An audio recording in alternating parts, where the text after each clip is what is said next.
Salut à vous qui regardez cette vidéo. Aujourd'hui, comment réussir à trouver le métier qui nous correspond le mieux? Cette vidéo vous concerne si vous avez du mal à vous décider, si vous avez peur de faire un mauvais choix surtout. Peut-être aussi si vous avez peur d'entrer dans le monde du travail. L'idée même peut-être d'avoir un supérieur hiérarchique qui pourra vous juger ou d'avoir des collègues qui pourraient se rendre compte que peut-être vous n'êtes pas à la hauteur. Euh, Toutes ces craintes sont dues au fait que vous n'avez aucune idée de ce qui vous attend. Tout serait tellement plus simple si vous aviez une idée claire de votre avenir, si vous saviez à l'avance que tout va bien se passer, que peu importe le travail, peu importe ce qu'il y aura à faire, que ce soit des choses que vous ayez faites en études ou pas, eh bien que vous allez pouvoir vous adapter, que vous allez pouvoir apprendre et bien faire les choses. Et ce serait tellement plus simple si tout cela avait un sens pour vous, si vous saviez à quoi cela pouvait servir. C'est une vraie question. Pourquoi est-ce qu'on travaille, à votre avis? Pourquoi est-ce qu'on vous a fait aller à l'école? Pourquoi est-ce qu'on vous a fait étudier? Et pourquoi est-ce que, donc, que ce soit votre entourage proche, vos professeurs, la société, j'ai envie de dire, vous encourage autant à trouver un métier? À quoi ça sert de travailler? Et surtout, comment trouver justement le métier qui nous correspond le plus? Nous allons essayer de répondre à cette question ensemble. Si vous ne me connaissez pas, je suis Monsieur Bertrand, professeur de mathématiques et d'informatique au cours privé Sciences Po. Cette vidéo est le résumé d'un article que vous pouvez trouver sur notre blog. Le lien est sous la vidéo si vous êtes sur YouTube et c'est l'article qui est sous la vidéo si vous êtes déjà sur le blog. Maintenant que c'est dit, revenons à notre sujet. Pourquoi est-ce qu'on travaille? Pourquoi est-ce qu'on vous demande de trouver un métier? À quoi ça sert de travailler? À quoi ça sert d'avoir un métier? Alors, quand je pose cette question d'habitude, la première réponse qu'on me donne, c'est pour gagner notre vie, c'est pour gagner de l'argent. Et c'est vrai que beaucoup de gens travaillent pour gagner leur vie. Mais le lien entre le travail et l'argent n'est pas si évident que ça. Il n'est pas aussi clair. En tout cas, dans l'histoire, il n'a pas toujours été aussi clair. Vous avez des gens qui travaillent sans être payés. Alors, il y a les bénévoles, par exemple. Et puis, vous avez aussi une autre catégorie. Dans l'histoire, il y a eu dans plusieurs pays du monde, particulièrement en Amérique, des esclaves.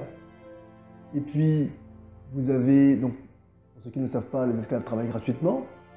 Et puis vous avez aussi des prisonniers, et de nos jours également, il y a des pays où les prisonniers sont condamnés à des travaux forcés, sans rémunération. Pourtant, ils travaillent. Dans l'autre sens, vous avez des gens qui gagnent de l'argent sans avoir besoin de travailler. Le cas le plus évident, vous avez gagné à la loterie. Vous avez déposé 2 € chez le buraliste, vous avez joué, vous avez gagné, voilà, vous avez gagné de l'argent sans travailler, tout simplement. Et puis vous avez d'autres personnes qui vont hériter. Vous allez avoir une personne voilà, qui va hériter d'une fortune. Elle n'aura pas travaillé pour cette fortune, mais elle va hériter de cette fortune.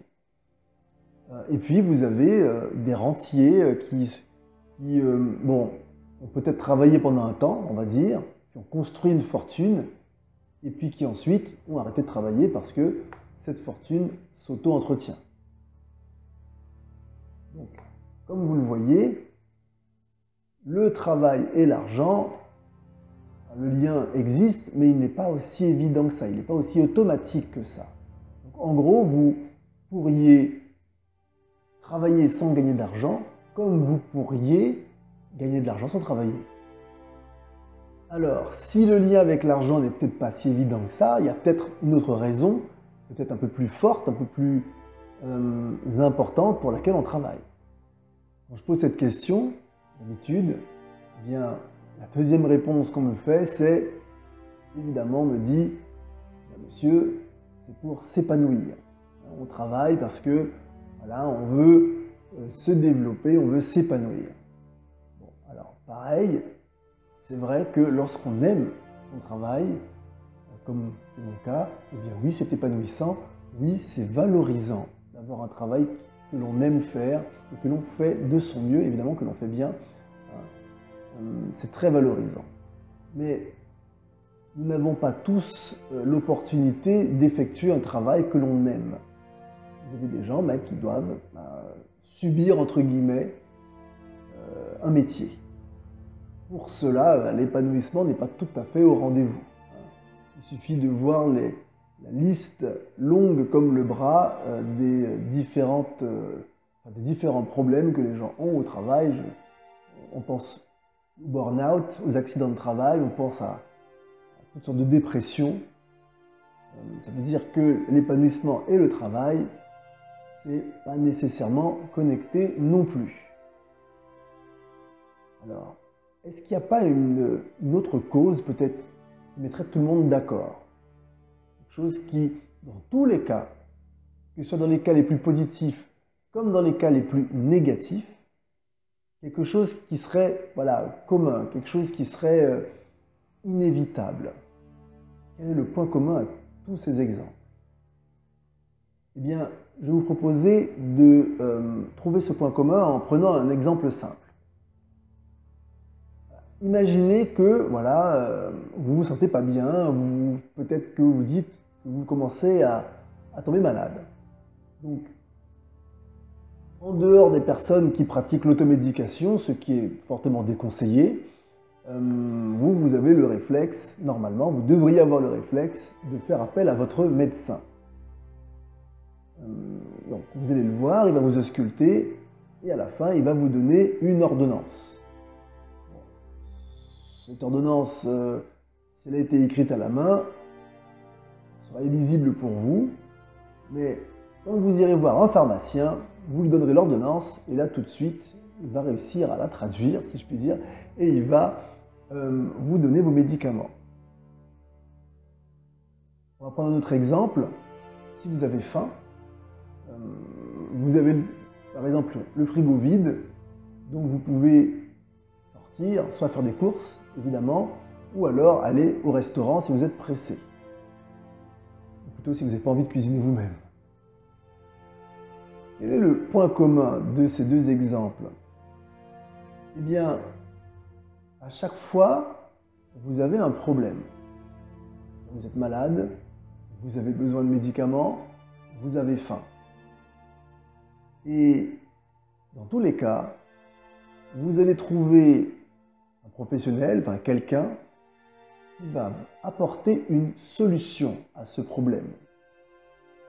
Et cette personne, évidemment, vous allez la rémunérer. Mais je crois que c'est là, en fait, le plus important dans la notion de travail. C'est que travailler, c'est résoudre un problème. Si vous regardez tous les professionnels sérieux, eh bien, ils n'apportent satisfaction à leurs clients que lorsqu'ils ont réussi à résoudre le problème du client. D'ailleurs, je pense que vous-même, si vous aviez payé un professionnel pour un service et que ce service, on va dire, n'a pas été totalement rendu, même si le professionnel y a mis du sien, qu'il a essayé vraiment, mais qu'il n'a pas réussi, il y a peu de chances que vous fassiez appel à lui une seconde fois. Alors, on peut voir encore pire, une personne qui vous promettrait de résoudre vos problèmes avec une solution extraordinaire, mais qui aurait menti volontairement, eh bien, cette personne pourrait être condamnée, si vous réalisez, si vous découvrez le poteau rose, eh bien, cette personne pourrait être condamnée pour escroquerie. Voilà. Le dernier cas nous permet de bien réaliser que ce qui est important, c'est de résoudre le problème.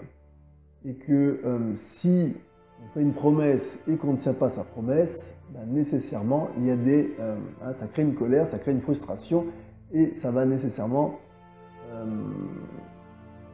créer la méfiance. Et puis les gens vont surtout porter plainte. C'est normal. Alors que dans l'autre sens, si la promesse est tenue, eh bien, il y a satisfaction et peut-être qu'on fait appel encore à la même personne si le problème se représente. Et on constate que c'est vrai pour tous les métiers. Quel que soit le métier que vous choisissez, c'est toujours la même chose. Prenez par exemple un fonctionnaire, je ne sais pas moi, qui travaille dans une mairie, eh bien, un fonctionnaire va travailler, la mairie va travailler pour le maire. Le maire ne peut pas faire tous les actes administratifs pour ses administrés. Il a besoin donc de fonctionnaires pour l'aider. Prenez par exemple aussi un enseignant qui travaillerait pour l'éducation nationale, collège, lycée, peu importe. Eh bien, il travaille pour son ministre. Le ministre de l'Éducation ne peut pas apporter, il ne peut pas donner cours à tous les Français lui-même, et dans toutes les matières, c'est pas possible. Donc il a besoin d'employés qui vont résoudre son problème à lui. Et son problème à lui, c'est d'apporter de l'instruction à la population. Et vous prenez une entreprise maintenant, une entreprise doit résoudre le problème de ses clients, peu importe l'entreprise, elle doit résoudre le problème de ses clients. Pourquoi, à votre avis, une entreprise comme les grosses entreprises comme Amazon, comme je sais pas moi, Microsoft, Apple, peu importe, pourquoi est-ce qu'elles font de l'argent? Eh bien, c'est parce que ils apportent la solution au problème de leurs clients, soit en livrant une marchandise assez vite, n'importe quelle marchandise assez vite, ou alors en apportant donc une amélioration sur un produit, en vendant des produits haut de gamme, ou alors peut-être en proposant un produit facilement accessible. Peu importe la promesse. On peut prendre les fast-food. La plupart du temps, les fast-food, c'est pas de la grande cuisine. La promesse, c'est pas vous allez manger de la gastronomie. En général, dans un fast-food, comme le nom l'indique, la promesse, c'est vous allez manger assez rapidement. Ce ne sera pas forcément très bon pour la santé, mais vous mangerez rapidement. Vous avez des fast-food où ils vont vous proposer, par exemple, si vous avez des enfants, un parc de jeux, ou si vous êtes vous-même un enfant, que vous aimez aller dans les parcs des fast-food, ça fait partie de la promesse. Donc pour les parents, c'est pratique parce que non seulement ils vont manger rapidement, mais en plus les enfants vont s'amuser. Ça rend donc le moment agréable pour tout le monde parce que les parents peuvent bénéficier d'une petite pause pour pouvoir se restaurer pendant que les enfants s'amusent. Et même dans le sport, on retrouve ce phénomène. Prenez un footballeur par exemple, un footballeur professionnel qui soit célèbre, on va dire célèbre. Pourquoi est-ce que d'ailleurs les footballeurs les plus célèbres sont les mieux payés? Souvent les gens s'offusquent en disant oh là là, c'est pas normal, ils n'ont pas fait d'études, et pourtant ils gagnent plus en une année que la plupart des gens en une vie. Oui, mais la plupart des gens n'apportent pas les solutions que ces gens apportent. Alors, c'est très simple. Le footballeur est un employé, donc il travaille pour son employeur. Et quel est le travail de son employeur? Eh bien, son employeur, son travail, c'est d'apporter de la visibilité à des marques. Oui, parce que vous avez vu que sur les maillots des footballeurs, il y a toutes sortes de marques. Et donc, l'idée même de l'employeur, donc, c'est d'apporter un maximum de visibilité aux marques. Donc, quand vous avez un footballeur qui a du talent, par exemple, qui attire l'attention, que ce soit, donc, comme je le disais, par son talent ou même par sa vie privée, vous savez, parfois vous avez des stars, entre guillemets, du sport qui attirent le regard juste par leur vie privée, eh bien, c'est simple. Si les gens regardent, tôt ou tard, ils verront la marque sur le maillot. Et donc, un joueur qui attire beaucoup l'attention, nécessairement, sa valeur augmente. Ainsi, le club peut, lui, le payer plus cher s'il garantit aux marques d'être visibles. Une marque est prête à payer plus cher également la publicité qu'il apporte si des centaines de milliers de personnes, voire des millions de personnes, regardent son maillot. D'ailleurs, dites-vous que si le footballeur est payé des millions et des millions tous les mois, c'est parce qu'il rapporte plus à son club, nécessairement. Puisque le club doit pouvoir payer son salaire, payer le salaire des autres joueurs, payer aussi toutes les autres charges, les salaires des kinés, je ne sais pas, du personnel administratif, payer les impôts, et puis peut-être les actionnaires s'il y en a. Dites-vous que même si un footballeur, donc un sportif en général, est surpayé, c'est parce qu'il rapporte beaucoup plus à son club. Et en fait, on retrouve le même phénomène dans toutes les entreprises qui vivent de la publicité. Si vous regardez Facebook, si vous regardez Google, peu importe, même les autres réseaux sociaux, eh bien, c'est grâce à la publicité qu'ils arrivent à vivre. Lorsque vous trouvez que quelque chose est gratuit, eh bien, il y a forcément quelqu'un qui paye, le gratuit n'existe pas. Il y a forcément quelqu'un qui va payer pour que vous puissiez bénéficier gratuitement de certaines applications. Et même sur YouTube, il y a de la publicité et les créateurs de contenu qui rapportent le plus de visibilité pourront eux aussi bénéficier de plus d'argent. C'est normal. Voilà, maintenant que vous avez ces informations, nous allons pouvoir répondre à la question comment faire pour que vous puissiez trouver le métier qui vous correspond. Eh bien, la réponse est simple. Quels sont les problèmes que vous voyez résoudre toute votre vie? Pour en avoir un aperçu, je vais vous recommander de regarder tout simplement une liste des métiers qui existent. On peut en trouver sur Internet, des listes parfois détaillées. Par exemple, sur le site Internet de l'ONICEP, je vais peut-être mettre le lien sous la vidéo. Et vous allez pouvoir tranquillement la consulter. Deuxième conseil important, si vous voulez faire un choix pertinent, il faut que vous vous détachiez de l'idée même de salaire. Vous vous disiez, imaginons que je gagne au loto, prenons la loterie, peu importe, la loterie, l'euro million, peu importe, plus de 100 millions d'euros, j'ai n'importe quoi. Eh bien, en ayant cet argent, est-ce que vous voudriez pratiquer un métier? Et si oui, lequel? Vous avez le droit de dire, ah ben non, si j'ai de l'argent, je ne fais rien du tout. C'est révélateur, ça veut peut-être dire que vous devriez vous former pour apprendre à gagner de l'argent sans travailler. Alors, c'est une façon de parler, quand je dis sans travailler, il y a toujours des efforts à fournir, mais beaucoup moins que si vous avez un métier. Mais si au contraire, même en ayant donc, tout cet argent, vous vous dites, ben non, mais moi j'aimerais bien avoir telle ou telle activité, faire tel ou tel métier, et bien ça c'est peut-être déjà une piste beaucoup plus intéressante. Si l'activité que vous voulez faire, vous voudriez la faire même sans être payé, eh bien c'est peut-être ce pourquoi vous êtes fait. Dans tous les cas, je vous encourage à vous former quand même à l'éducation financière, on ne sait jamais.